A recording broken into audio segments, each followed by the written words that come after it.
this next video, we're going to show you what it looks like with regards to Cisco Hyperflex. So on the left-hand side, we actually click on the Hyperflex clusters we have and brings up a dashboard that obviously gives us a lot of information straight away. One of the key couple of things to look at here is obviously we've got some storage utilization, but the one next to that is around the capacity runway.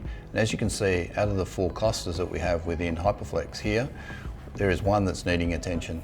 And effectively, what that gives us, which is obviously the Sydney HX cluster, is that we're going to have a capacity issue in around about 262 days, as an example.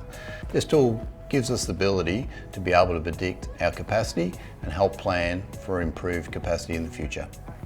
For further information, please log on to data3.com or contact your account manager. Thank you.